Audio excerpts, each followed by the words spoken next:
Good evening, guys. It's me, Suze, coming to you from the third cosmic ray in 5D reality. The message tonight, I hope, helps seekers on the path wondering what's exactly been going on this last year. And I'd like to help with my timeline. So it was exactly 1 year ago to the day that the phenomenon progress that I've been speaking about actually occurred. And so, for those of you that may know a little bit about this, it began at midnight. And during those first 40 minutes or so, I had a direct telepathic and visual sensatory exchange with the computer. And to break it down in English, what I'm saying is, even though I had no footprint online, and I had only been on Facebook about 72 hours, people came in waves, and I liked them, and we became friends early on, before I ever knew who they were, and obviously they knew who I was. So, from 12:45 to 10:15 in the morning, I watched a series of YouTubes. They had put together a feed for me, and there was one where they spoke directly to me. And the man who spoke to me, I'm pretty sure that I know who it was, and he was getting a big kick out of the deal. The reason I want to say I know who it was, to help you understand, is he said a comment that I had actually said to someone the year prior. And what the comment was is that the room was getting hot and I needed to take off some clothes. Just a scarf, Don't want you to think too much of it. But anyhow, the guy in the video who was speaking to me said it was hot in the room and he needed the air conditioning turned up and maybe he needed to take some clothes off. So when you're dealing with telepathic communication or synchronicities, I use this as an example to try to help you as you go through your journey. By 10:30 in the morning, when I was done watching all these feeds, where I was sitting up wide awake, praising God, and absorbing all this knowledge, I wanted to go outside. It was such a beautiful day. And for those of you that don't know, I'm broadcasting from Ferguson, Missouri. So we were in the heat of the unrest, and to have a day that was absolutely silent was incredible to me. The birds were singing. It was a beautiful day. So I went outside and proceeded to blast John Denver, Tracy Chapman, Three Dog Night, some of my favorites, into the airwaves, bring peace. And I did have to work that day, so keep in mind that, of course, going through this and being up all night, I was energized. You would think I would have been tired. And so now I'm off to work. And the tricky thing about that was, I had been instructed earlier that I was to find out what people experienced that evening before. How did they sleep? What were their perceptions? And I was to do this without disclosing my hand, of course. So when I go into work, of course, I have a new client. And it was interesting because this girl was going on a journey cross country with her dog. And she was a little fearful that she was going to be a woman alone. And we talked about Bach flower essence and things like that. But this girl had not been on the computer the night before, so I was trying to see if she had observed any phenomena, say online, and she had went to bed early. So that was a nice visit. And then I had clients that I've known for 30 years, so of course they were privy to what happened as it happened, as were about 120 people, I would say. So I worked from 3 to 7, and it was time to come home. And of course, like I had said in my detailed account of this in Phenomena in Progress, although Joe was sitting right next to me, he didn't experience the same thing I did. And other people had already heard what I had experienced, and so those close to me were concerned. They thought I got jolted with a little too much energy from the computer. So when I got home, we hung out for a little while, and there was a storm coming.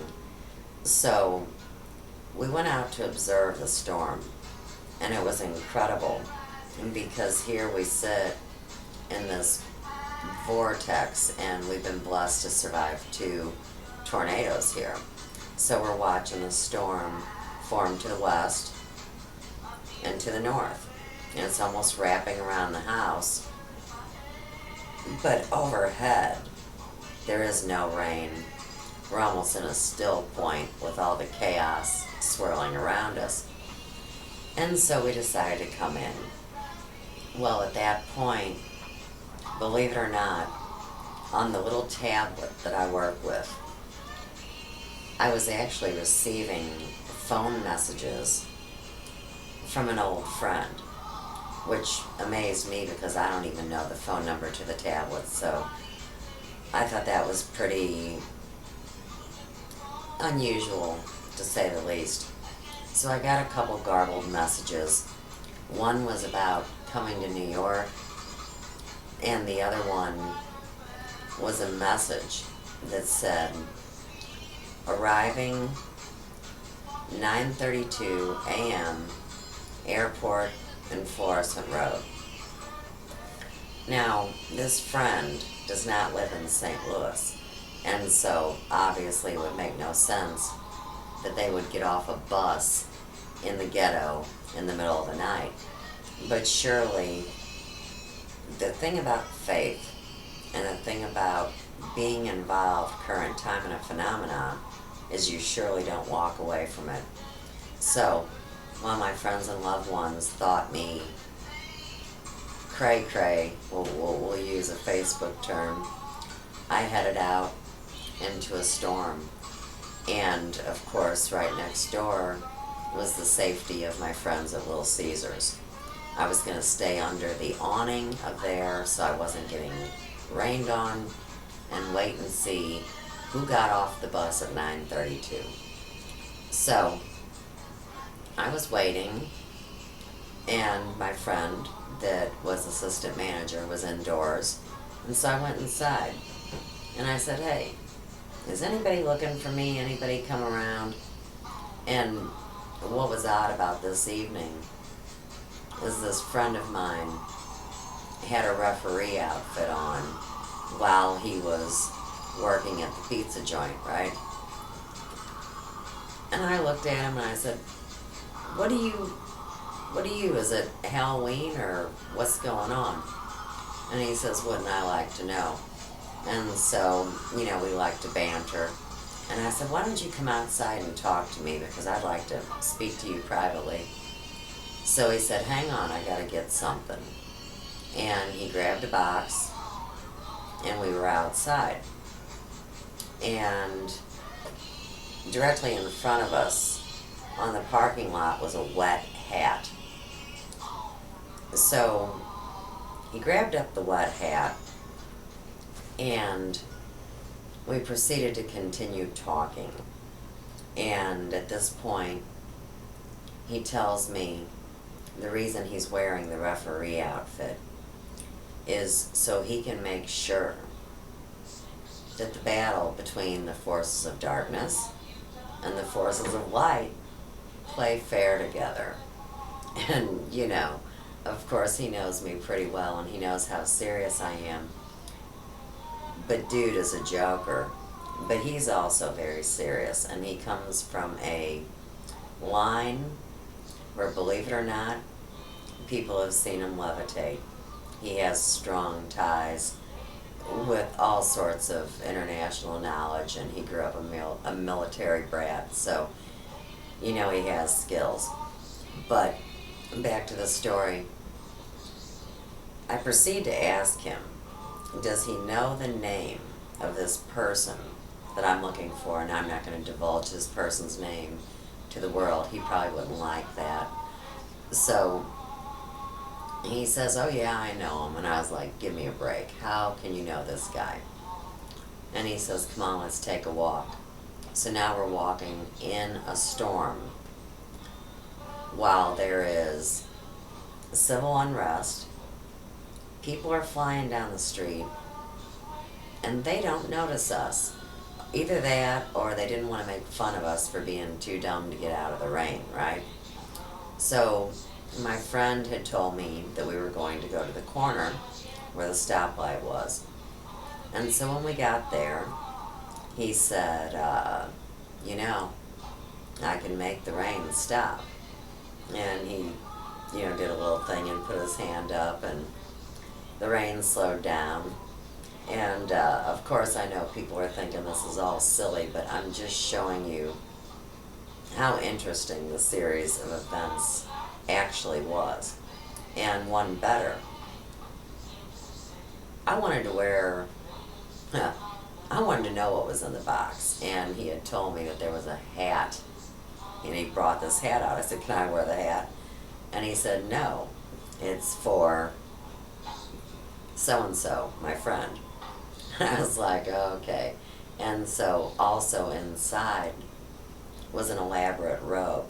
And the hat and the robe both had significant markings on them, whether they were hieroglyphs or symbols, I really don't know. It was all very fascinating.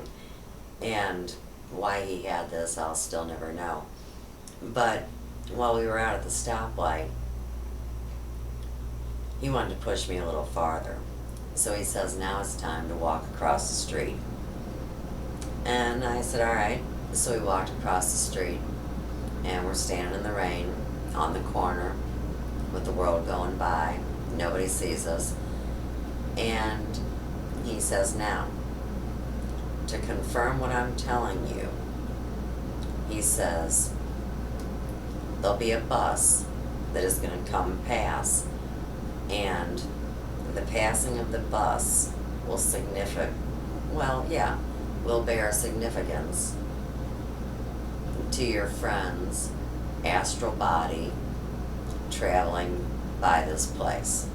And I looked at him and just, really couldn't believe it. But like I said, I was almost on 24 hours at this point of nonstop awake and nonstop phenomena. So after the bus came and went, we stood in the rain a few more minutes.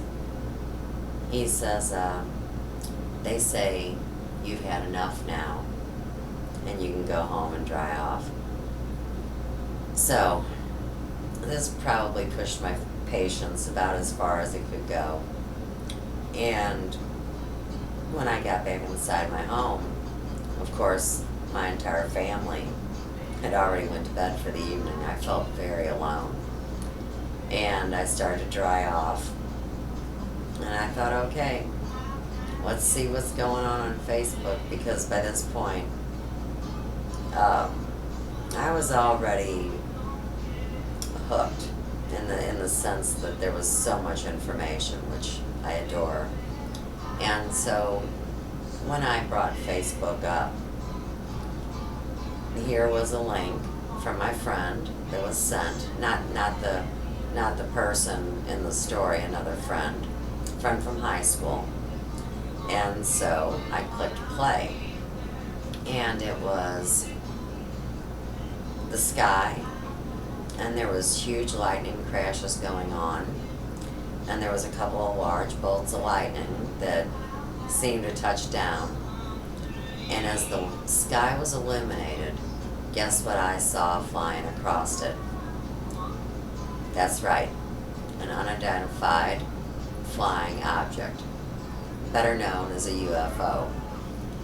So, the running joke in my mind through this last year, and I really don't think it's a joke, would be that, yes, my friend is way more complex than I ever dreamt, and he, I'm sure, has connections with that aspect of the galactic family. So they were really just showing me how much I guess I had never witnessed up until that point. So that is my testimony of the series of events of last September 1st in the year 2014.